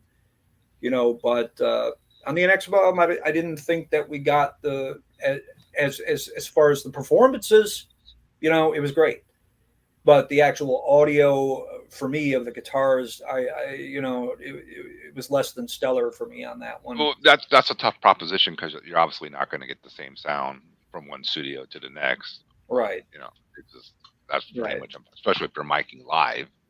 Playing it straight through the cab and not going through a program. And I'm sure back then you were playing straight through the cab, and Yeah, no, yeah, there was none of this preamp, you know, yeah. clean tone, and then just run it through a patch or whatever you can do nowadays. But yeah, none of that. It was all mics. So let me find it because I just fucking had it. Iron, Blood, and Blasphemy. I know this one's like a comp, of all type of different stuff and all that. Yeah, it was like Would all the comps that we did, the demos on there, and then there was soundboard tapes that we'd gotten from live shows from the tours throughout that edited together and made that comp. would you kind of say this was like a goodbye back then, or you just wanted to do a whole? I always loved this fold out. Now that I'm looking at it again. Well, I mean, we'd had the stuff, and I mean, the band. I think we'd already had plans to put that out. Okay. Before the band split, but the fact that we did split up, it makes it look like it was some sort of a thrown together posthumous release, but that was just the way the timing landed for that. But no, Gotcha. it was a compilation that we genuinely wanted to put out, just to have the demo and the B-sides and a lot of those Dwell Records tribute tracks. Oh yeah, done.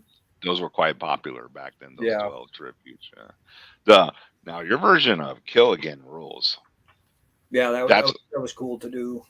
Yeah, I like how you did. You didn't play. You did it like them, but then you added your Angelcorpse, flair to it as well with the blast. Well, yeah, like we didn't. I mean, musically, it's pretty much note for note to the original. But I mean, the only times where it gets changed up a little bit is Tony tastefully puts some blast beats in there and stuff. It's not enough to make it jarring and make it not sound like Slayer. No, not at all. Actually, it's just like it's like Slayer times 100. To me, that's just like, oh wow, if like Slayer would have gotten even heavier, maybe this, what it could have sounded like or something. I think there was a poll that some metal mag had put up sometime, and they'd actually had a ranking from Slayer as to like who they thought were like some of their favorite covers, and I think we made the cut. Oh wow, I didn't know that. That's very cool. So that was flattering.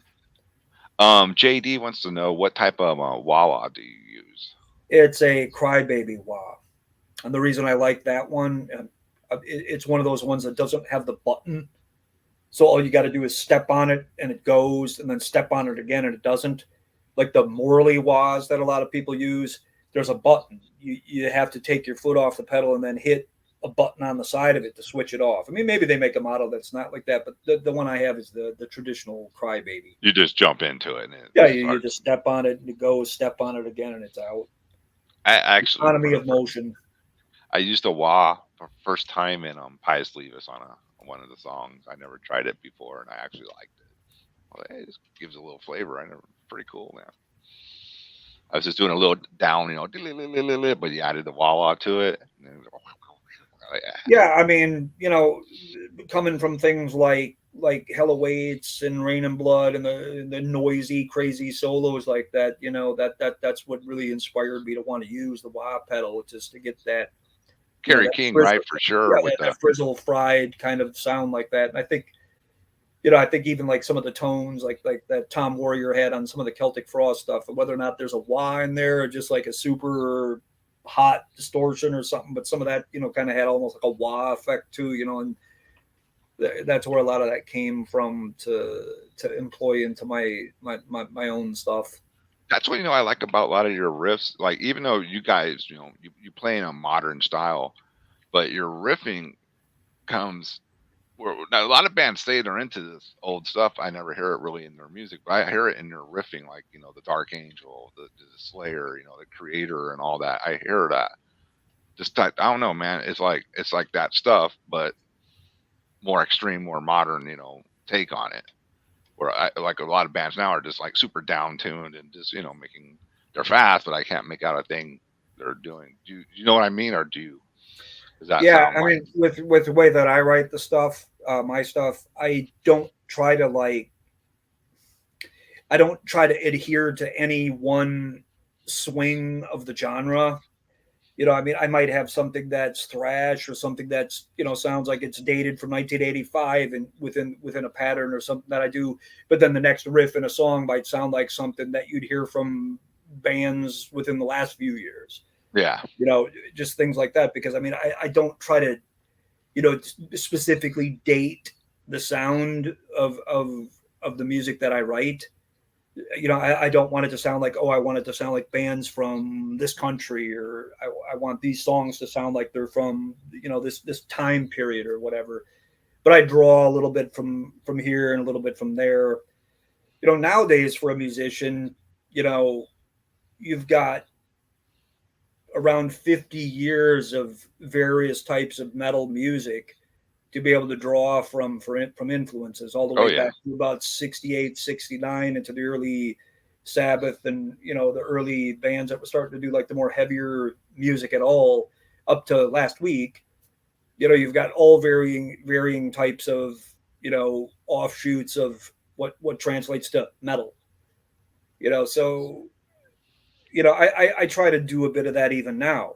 You know, I try to not be ignorant of things that are new, you know, and try to date myself, but I try to weave them into like what I interpret as a good riff or a good song and whatnot. So I mean, if there's, you know, I like to think that maybe the longevity that I've got at all with my material might be somewhat attributed to that, you know, of just trying to stay relevant by mixing it up, and not just sticking to one thing, but in the context of like a death metal style sound like this. Well, too, what another thing I noticed about with you, Gene, is you seem to always be going forward.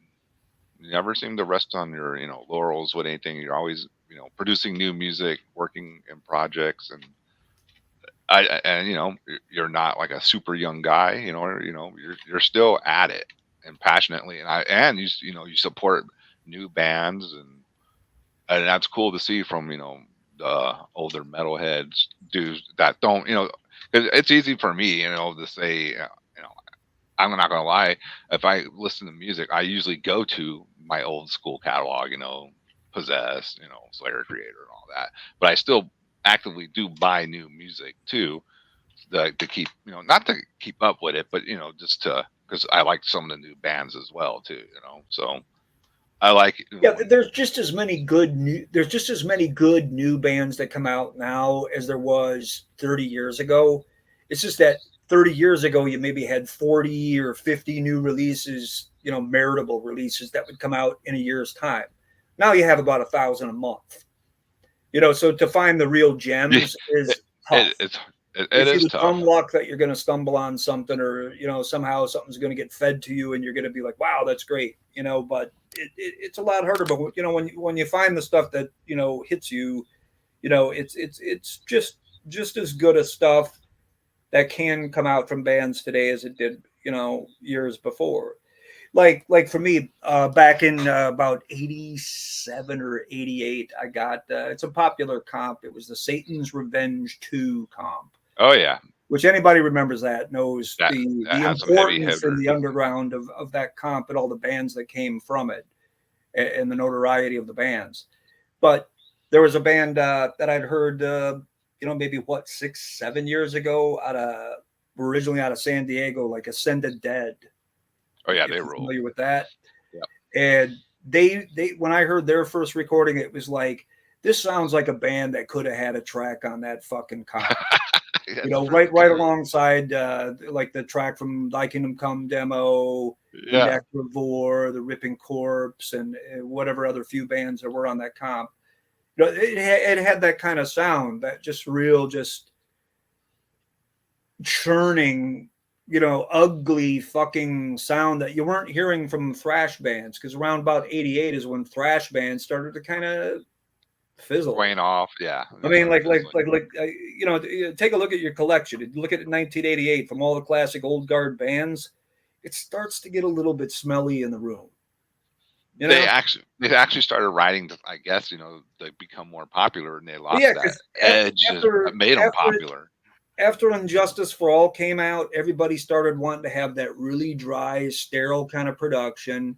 They started wanting to, instead of just, bellowing, thrashing vocals, they wanted to start having clean vocals. They started wanting to write 10-minute epic songs, and where did it go? I mean, a lot of people try to say that grunge, killed thrash metal. Thrash killed Look it, at what the bands were doing at that time. And tell me, what's your favorite songs from some of those albums that came out from about 88 or 89 from some of the old guard thrash bands? I'll be nice and not name names, but take a look at your collection and, it'll start to come together. I get crap for this, and I don't listen to anything after Bonded by Blood, because, I mean, to me, it just doesn't stand up to what they were doing on Bonded by Blood. And also, I was a big Bela fan, so that might be another. And I think a lot of that too, that those bands, as they started to slip, paved the way for, the death metal type sound to start to kick in, because the disappointment that a lot of us had from some of those late 80s, second and sometimes third, fourth albums from some of the old guard bands that were doing these lackluster records, trying to get more commercial. It's like, where's the fucking fury? Where's the ugliness of this stuff? It's like, that's what made you want to start tape trading. You wanted to hear something harsher, heavier. Yeah.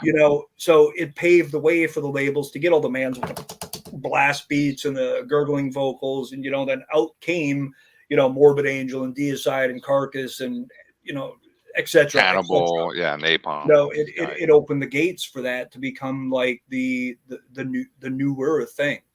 Yeah, because the thrash bands left that, and I left that ripped open for somebody to come in. Yeah, let's take it to, we don't want to go, hear them get softer. We were young and hungry when they keep going heavier and faster, and more evil. And yeah, like you said, that Satan Revenge too comp really captures a lot of the bands that were heading in that direction. Now, here's another question from JD. Whose ideal was it to use the intro from the movie Neuro on Hammer of the Gods? Well, that's the song Perversion Enthroned from the demo and then from the album. It was basically a song around the subject matter of Caligula, and maybe some of the lines were even drawn from lines of dialogue from the movie, and then we just kind of put it together because I'd had the LP of the soundtrack. Oh, Caligula. Yeah. So we were like, we're like, hey, we could have that, like a sample of that as the intro for it, because otherwise we didn't really have any kind of like sound effects or anything on the album. So yeah, that's how that came about. I mean, we were all familiar with the film. So the fact that we had the audio available, I mean, I think we got it like right off the LP or something. Oh fuck yeah! And then whatnot, and it worked out good. I mean, we never used it live. I mean, I guess if we would have been clever and had a sound guy that could have done it for us, we might have been able to have that as part of the live intro for the tune or whatever. But it never really came about. Gotcha. After Angelcorpse, dissolves for a while or whatever. Oh, yeah, they called them out in the chat. Caligula, oops, not Neuro. Earlier, these guys are you make a mistake, they're gonna get you. You did Blasphemic Cruelty for a little while, right? Yeah, that there was an album that was done in 2000. Here's that lineup. Yeah, I think that came out in 2008. And then I mean that was mostly like a project. The idea was to have stuff that was more, I mean, with like the Perdition Temple band or even the Angelcorpse material, the kind of rule is that there's not that much of a rule, that I can kind of like bend the things in any direction I want and then make them into the songs that they become. But with Blasphemic Cruelty, I kind of wanted it rooted really in about that 1985, 86 kind of mentality of the riffs, where it was kind of like, stuck on Hell Awaits, stuck on Pleasure to Kill, and Sodom and whatnot, and really try to like specifically write it in that Stick in realm. that area. Yeah. Yeah, I mean, even the logo that I came up with, that I took the lettering, I took the letters to make blasphemic cruelty. I took from the back of the song titles on the back of the Obsessed by Cruelty album. Uh-huh. So I was able to get the B, the L, Oh, I the didn't even various. thought of I mean, that. actually, the Wow. song "Cruelty," that whole word was already there, and not to mention that the phrase "blasphemic cruelty" comes from the song "Death Like Silence." So that the band name itself was like a whole nod to Sodom. So I mean, there was a lot of winks with that project to just to you know towards like the old thrash stuff like that. Very cool. So that And was then it just was more like of a 7 project. years 7 years later down the road, we did like a mini album, and then that was the end of that project. Gotcha. And Apocalypse Command, was that just like a more of another project thing too? Just Originally, that was going to be one. It was originally intended that was the only one I was going to plan to do vocals on at all. Because this is before Perdition Temple became a thing. So we at that point still had Angelcorpse. It was about to die, but it hadn't yet. So I'd put out the Blasphemic Cruelty. Then pretty much right after Blasphemic Cruelty album came out, then things came to pass that Angelcorpse went away for the final fall as an artistic band. Um, but I had this other thing I was doing, that's Apocalypse Command stuff, which was just trying to be like maybe a little bit, going back to recording on a 4-track, making, like a nod to more just like really like maybe kind of war metal, bestial warlust, mhm. blasphemy kind of sounding stuff or whatever. And then Invictus wanted to do the album. So it came around that we did that, and I did the vocals. But in betwixt all this, Angelcorpse went away at the cusp of us going in to do what was going to become the fifth Angelcorpse album. So Terry, the drummer that was attached to Angelcorpse at the time, he'd already had practiced all the songs, knew all of it, was ready to go. I was ready to go, Uh-huh. but then Pete and I decided that we were ending the band, and so that went away. But I wasn't ready to just put it away. So pretty much immediately after I notified Hervé that Angelcorpse was over, I'm like, well, here, listen, we've got the material, we're ready to go. It might take a little bit of time because we're going to have to put together lyrics and whatnot, maybe find some other people.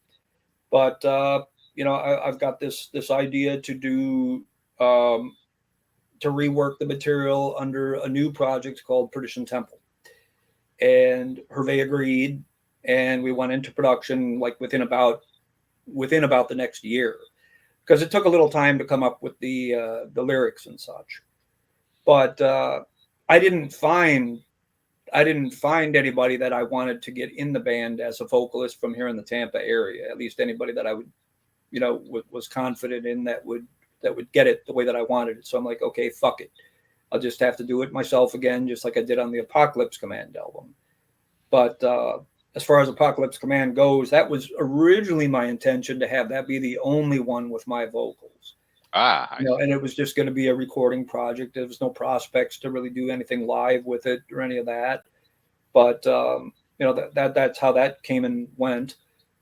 But then since I'd recorded that debut album with Perdition Temple, with my vocals, um, that became the other album that had my vocals. So I think the Apocalypse Command album might have suffered a little bit because it seemed like too much like a extra tracks and too similar in sound to the Apocalypse Command.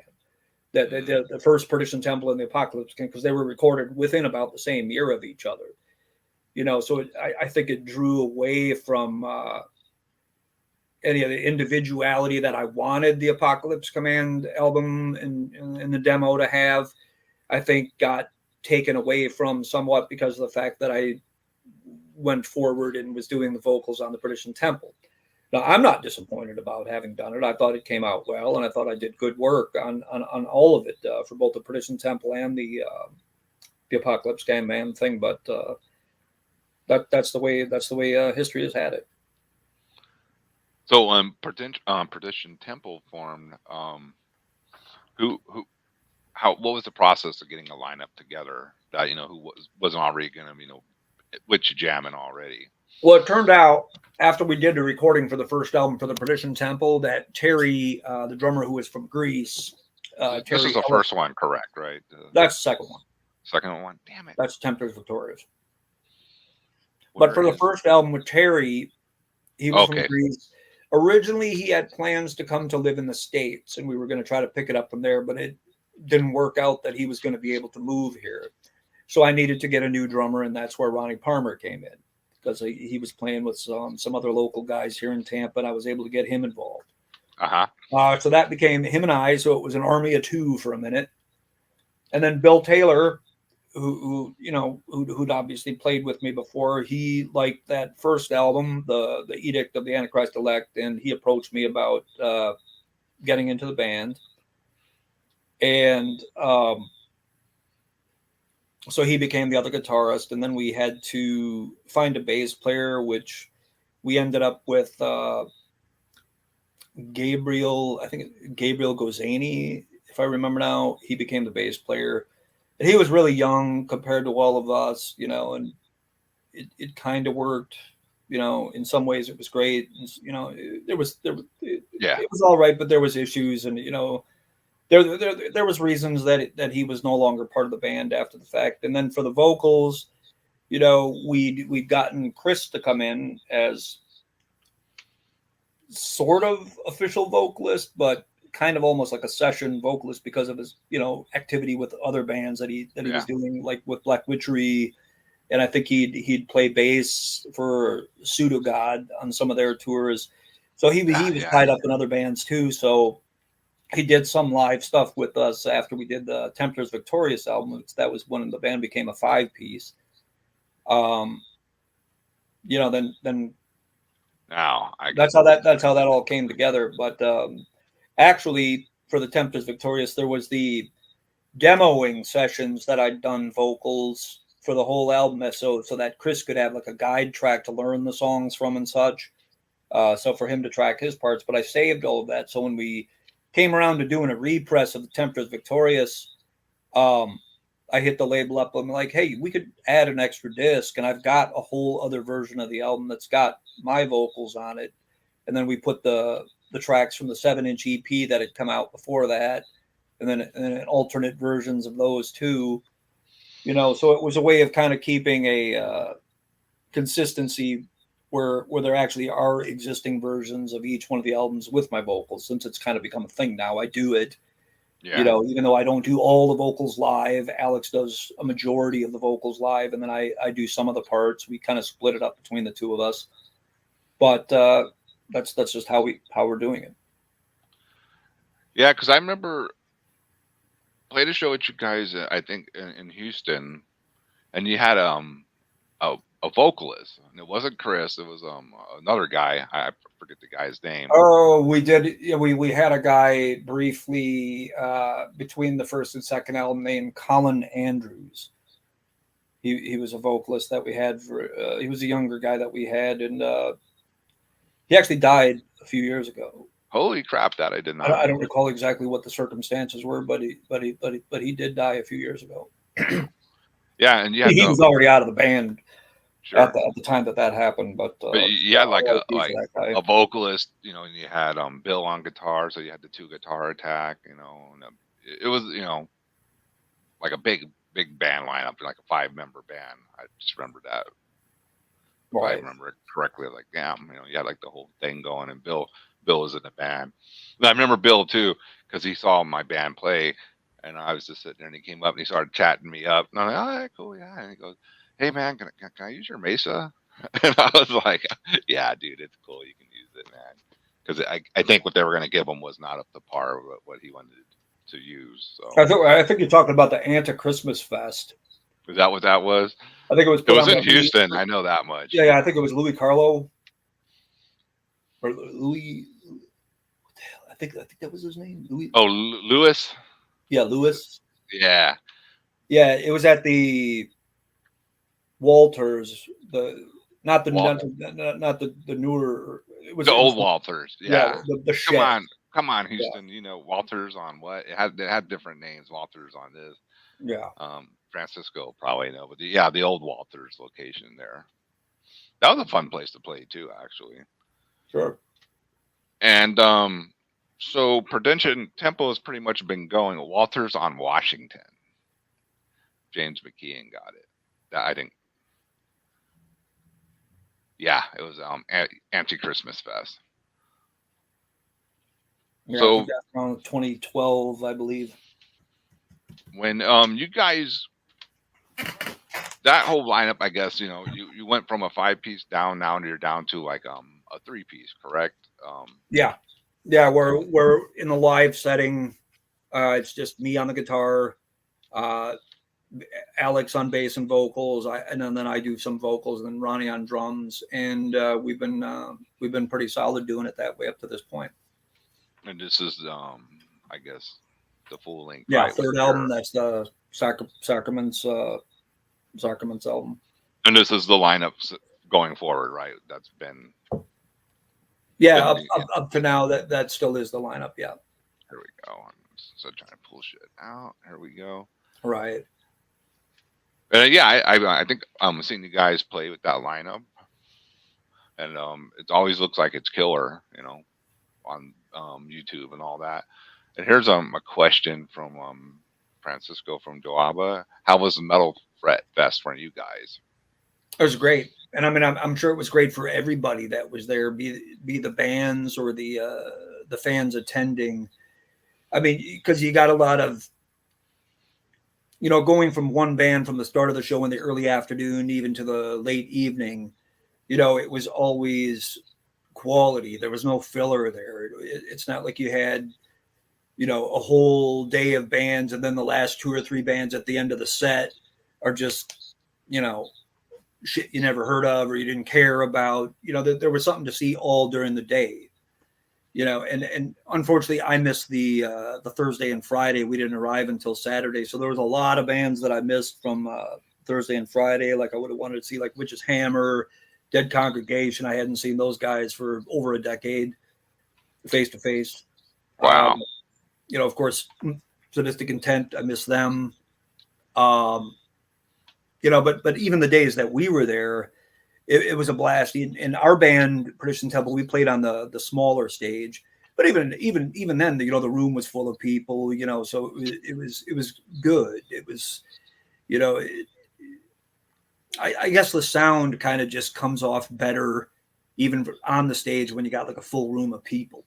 It's just something about interaction. The way it vibrates out and all that. Yeah, it's all, So it was really good. And plus, back to back between us, right after us, the band from Germany, Sigyn, played. Oh, okay. Which for me, for the fest, they were the out of all the stuff that was playing the fest, for me, they were the one band that I was really looking forward to, because since they did their demo back in 2019 and then the album in 2021 or 22, whenever that Sumerian Promises came out, that's like been like a real new favorite band. That because it's got Malta from Necros Christos. Oh yeah. It's his new band, and it's more and really solid performance out of that. I have the CD too somewhere in my mess of CDs. I remember it being a good ripper. Everything about it is just, it's all just stripped down, straight ahead death metal. There's no, extra weird effects or bells and whistles. It's just great riffs, great death metal songs. The perfect thing, for my taste. And of course they had a great set. And then some other people that I've only ever been in contact with online, like Daniel Coquera from Slotbath, the guy that did the art for the Sacraments of Dissension album, and a million. That I didn't know he did the art for that shit. Yeah. That's Daniel. Like some albums from years ago, you'd see it as like Daniel Self-Desecrator, but yeah, that was his, the Daniel Coquera. So his band played, some guys that I haven't seen in years, like some of the drummer and Mika. Mika I didn't see, but I saw Rama, the drummer from Impaled Nazarene. He's still the drummer for them. So I was able to say hello. Like some of these guys I haven't seen in 10 years or more. Just the feedback I got from like all my friends or people who played just said it was like the best thing. They just had a real fucking good metal experience. None of these bands where you go like, okay, I'll wait, until the next couple bands I want to see come on. They just said it was all killer. All the bands were perfect. Yeah, I mean, The you vibe was at cool. this It was fest, you had a reason to go from one room to the other for each switch between the bands because there was always some good shit going, even if it was a band you didn't know. There's no way that after seeing any of these bands that you could have been like, hey, that's some good shit, and I I got see I that. gotta Perfect. pick it up, you know. Perfect, man. So you are now in Hexorcist? Yeah, I'm with Hexorcist. In that band, I'm just on as vocalist. Now how does that feel just doing vocals for someone, I know you've done it before, but I'm sure at Hexorcist you're gonna like go out and play live with them as well and do things, Yeah, eventually, we're steering to try to do some live shows for that too. But I like delegating my activity in that project as just a vocalist. So that way, the body of the music songwriting is all done by Willie and Carlos, the guitarist and the drummer. So that it just makes it more of its own. I actually don't write the lyrics for Hexorcist either. Willie and Carlos write the lyrics too, but I weave how the vocals will land over the riffs.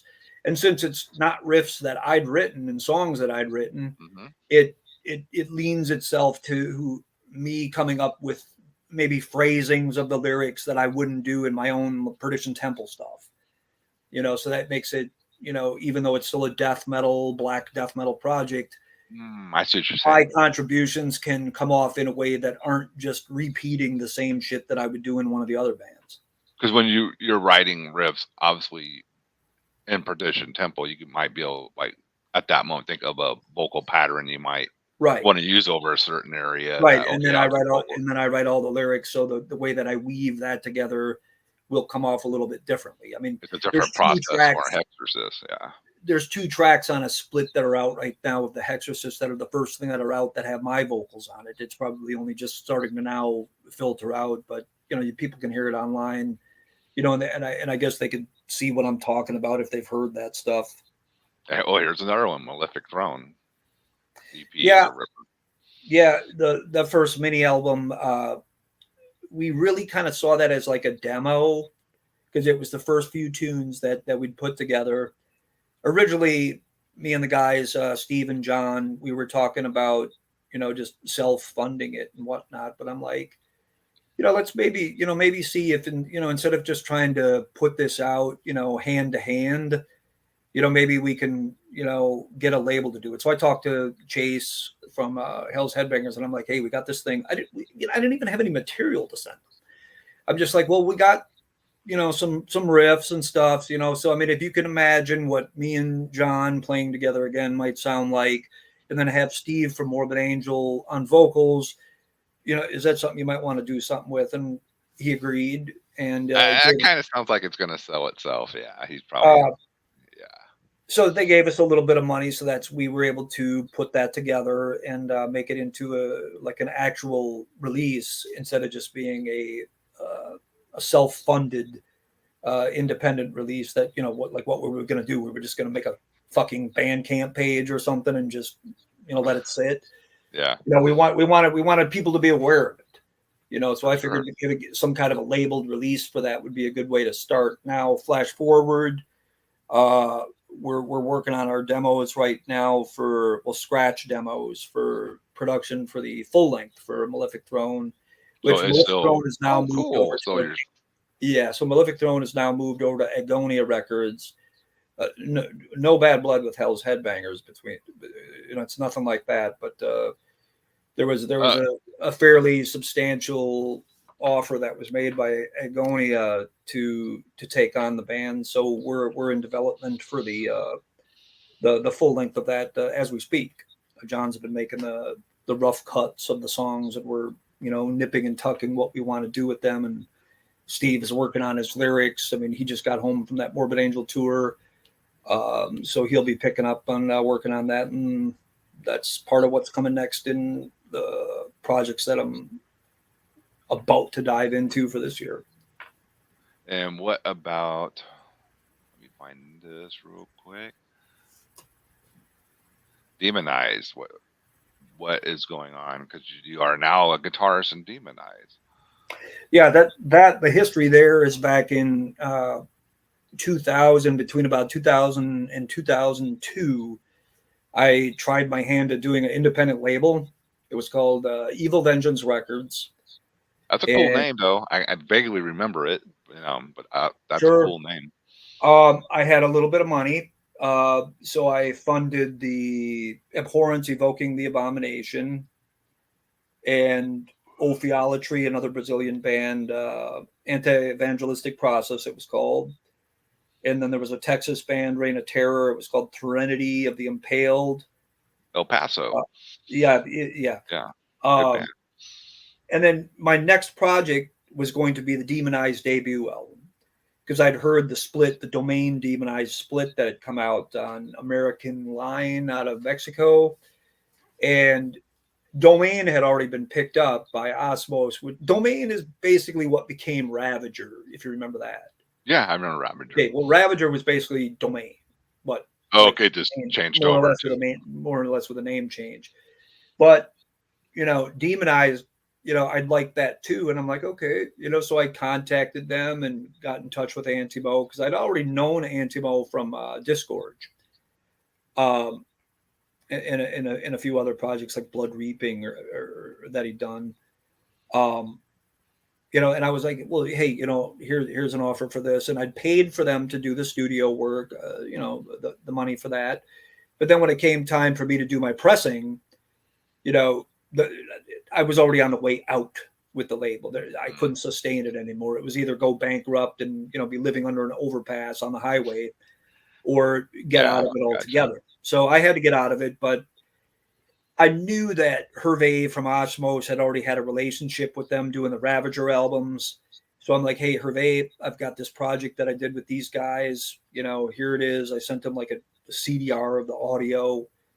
And I'm like, if you want to pick this up, all I need to do is get my money back that it cost me to produce it. So he agreed, and so I ended up, getting my money back from Osmose for it. And then in 2003, that came out as that debut Demonized album. But from the band side, they kind of ran into some lineup issues, like right after the album had come out.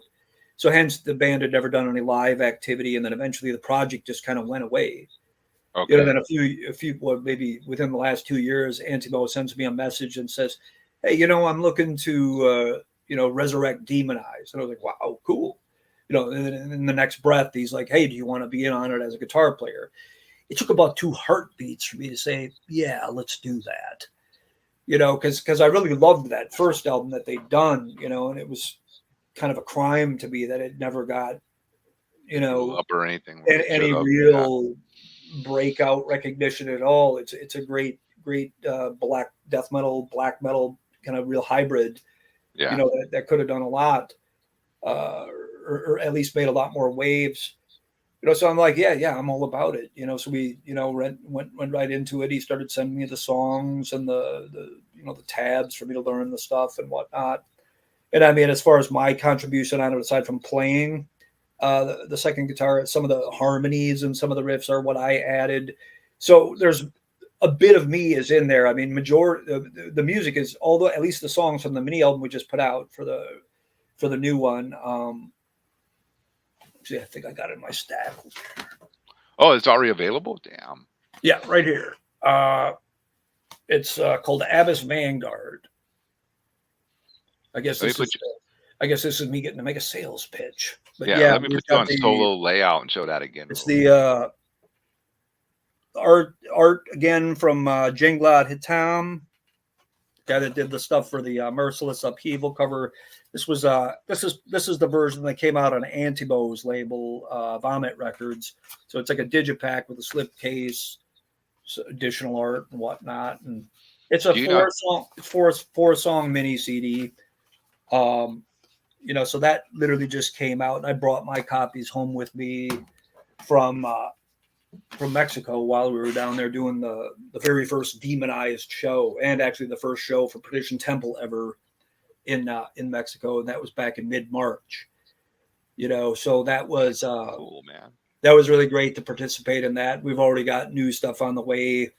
There'll be news about the full length that will be going into development. That the full length Demonized probably will be into like 2024, 2025 ish. While we put everything together. But the mini CD, the European and rest of world version, aside from North America, is going to come out through Osmose. And then we'll begin working on the full length album probably into the next year, as well as some other little smaller release stuff that we'll be working on even this year yet. Antimo is also, his label's putting out Francisco's band ETD on he's doing the CD pressing of it.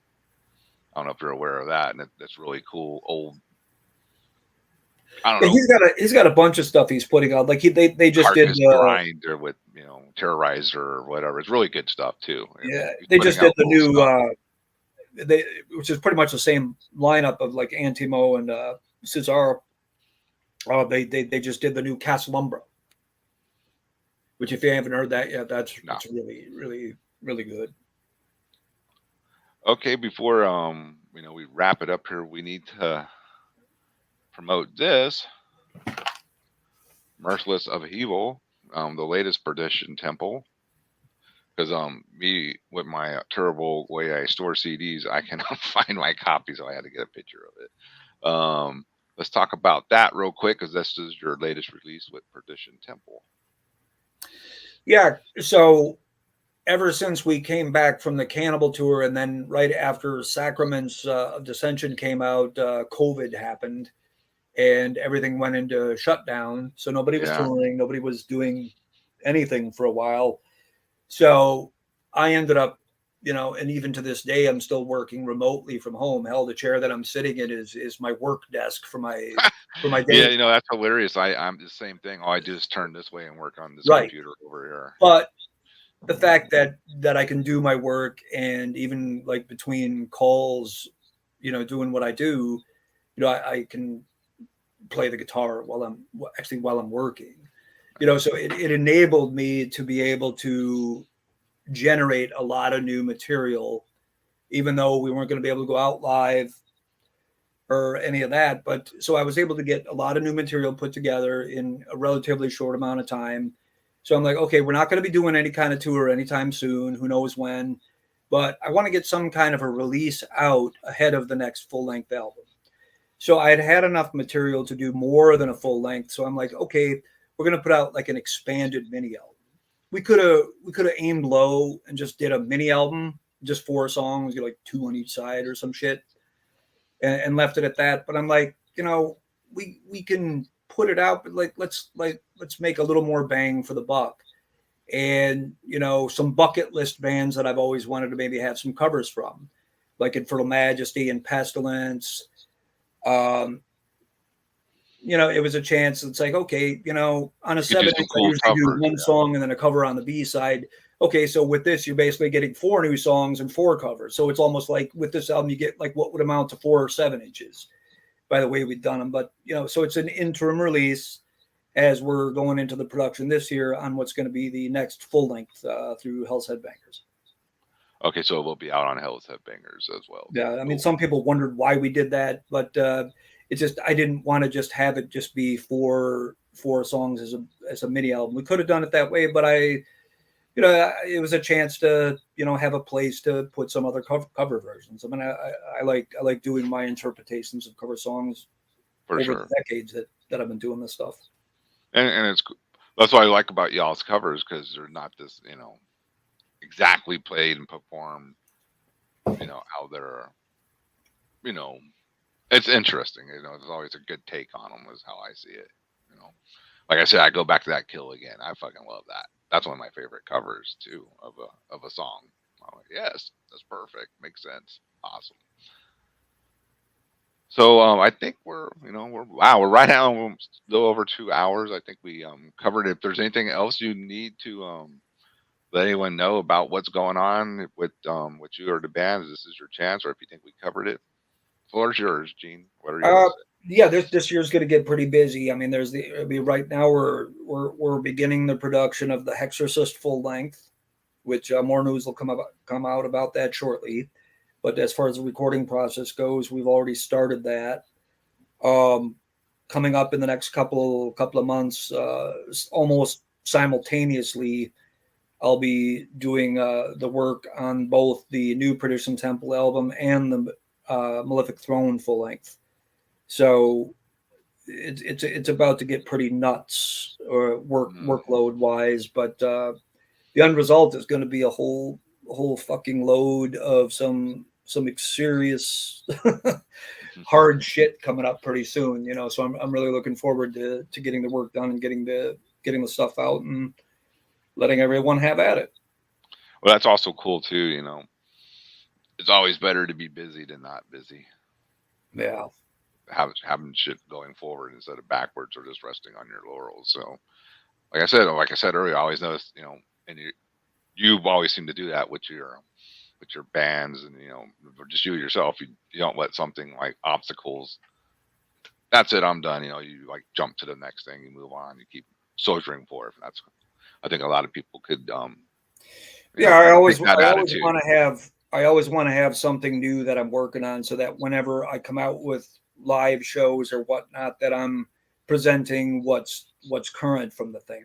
I don't want to just rest on my laurel and make something that people maybe thought was like a pinnacle, and then just come out and do a tribute to come out with some myself. Different guys and call it Angelcorpse something or another, and display a Angelcorpse back catalog. And there's never going to be some bullshit fake version of that band come out, nothing like that. Good. And that's why Perdition Temple doesn't play songs from that band. It's Perdition Temple is its own band, and all the other projects have been their own. So I mean, we're not going to do tribute sets to some bygone bands. Very cool. Well, I appreciate you coming on the Witching Hour, man. This is like my first long form interview I think I ever done on the show, so I appreciate having you as the first guest, man. Very cool. All right. Well, thanks for the support, man. Yeah. Well, we'll stay in touch anytime you got something new. Sure. I'll be playing it, man. Chat, you guys got anything to say before we head out? Because there's a little delay sometimes between what we say and what they hear, so I'll give them a couple seconds. If I don't see any questions, we'll just take off, man. You guys in the chat, they're probably sick of me by now, anyways.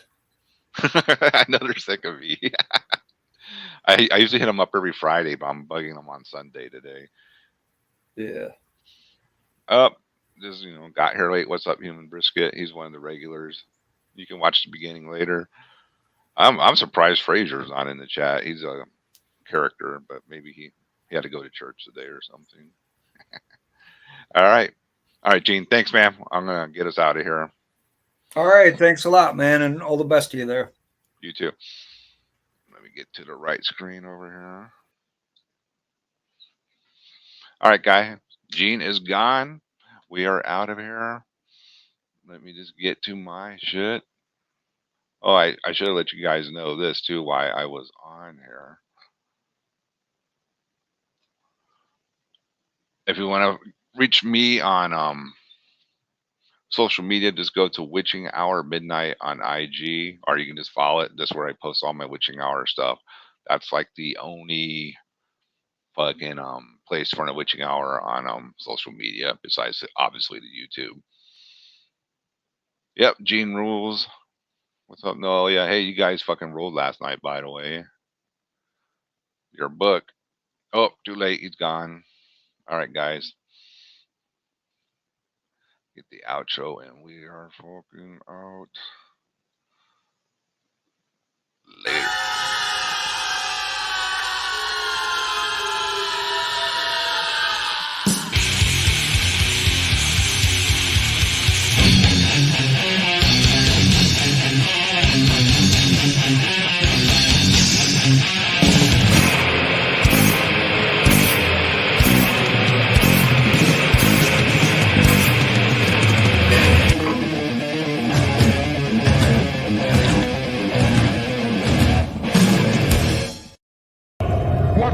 is light without